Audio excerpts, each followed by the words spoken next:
শৌখিনতার অনেক কাজের মধ্যে এই হ্যান্ড পেইন্টিং এর কাজ হচ্ছে একটা যেটা আমার খুব বেশি ভালো লাগে করতে। আমি কিন্তু অবসর সময়ে দেখা যায় নিজের জন্য, বাচ্চাদের জন্য, আমার বাচ্চার বাবার জন্য আমি কিছু জিনিস করে থাকি যেটা আমার অনেক বেশি ভালো লাগে। আর সেই ভালো লাগার মধ্যে আজকে আরেকটা শাড়ি করতে যাচ্ছি। তো শাড়িটা অবশ্যই আমাকে ১ম এ আনতে হয়। এটা আসলে অর্ডার দিয়ে আনতে হয় এক কালারের শাড়ি। তো আজকে যে শাড়িটা সেটা কালারটা হচ্ছে রানী গোলাপি, কতটুকু বোঝা যাচ্ছে মোবাইলে জানি না।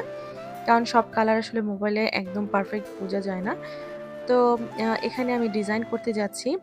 ডিজাইনগুলোর মধ্যে সবার ১ম এ আমি হোয়াইট পেস্ট দিয়ে মানে একদম সাদা কালার যে রংটা আছে হোয়াইট পেস্টের সাথে একটু আ আ দেখা যায় অ্যাঙ্কে এবং বাইন্ডার মিশিয়ে তারপরে আমি কিন্তু ব্যবহার করছি।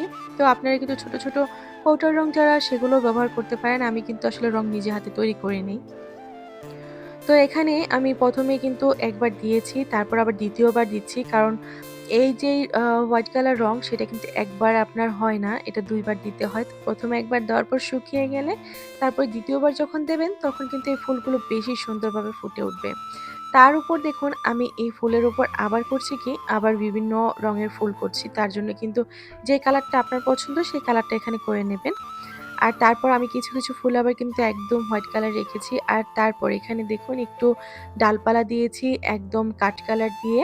আর তারপর যেটা করেছি এইখানে কিছু পাতার মতো দিয়েছি আর সেটাও কিন্তু একদম হোয়াইট কালার দিয়ে।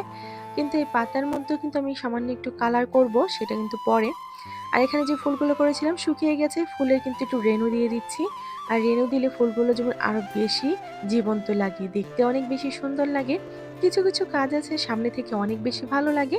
আবার কিছু কাজ আছে যেটা কিন্তু মোবাইলে বা দূর থেকে ভালো লাগে। আর হ্যান্ড পেইন্টিং এর কাজ এমন একটা কাজ যেটা কিন্তু সামনে থেকে বেশি সুন্দর লাগে দূরের চেয়ে। কারণ সেই ফুলগুলো প্রত্যেকটা হাতের কাজগুলো কিন্তু সামনে থেকে অনেক বেশি সুন্দর লাগে।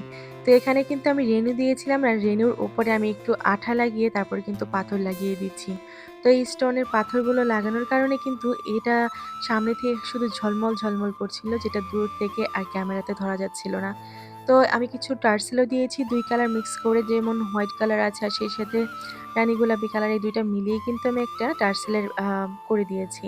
তো শাড়িটা আপনাদের কাছে কেমন লেগেছে? কিছু কাজ হয় কি, এটা আসলে শুধু কাজ মনে করে আমি করি না, এটা আমার শখ, আমার একটা আবেগ থেকে করি। এই শাড়িটা একটা আপুর জন্য আর সেই আপুটা আমার একদম কাছের। তো তার জন্য কিন্তু এটা করেছি। তো আমি চেষ্টা করেছি আমার পছন্দ অনুযায়ী করে দেওয়ার জন্য। তারও কথা ছিল যে, "আপু তোমার পছন্দ অনুযায়ী করো।" তো তার জন্যই করেছি। আপনাদের কাছে কেমন লেগেছে? আসলে শাড়িটা কাছ থেকে এত বেশি ভালো লেগেছিল সেটা বলার বাহিরে। আর এখানে কিন্তু কালার ম্যাচিং করে একটা ব্লাউজ পিস বানিয়েছি। এটার ভিডিওটাও সামনে দিতে যাব। কারণ এখানে এমবোসমেন্ট এর কাজ আছে যেটা অনেক বেশি সুন্দর। তো শাড়ির পাশাপাশি হোয়াইট কালার দিয়েই করেছি। আমার কাছে মনে হচ্ছে এটাই ভালো লাগবে। তো সবাই অনেক ভালো থাকবেন। আজকের মতো বিদায়। আল্লাহ হাফেজ।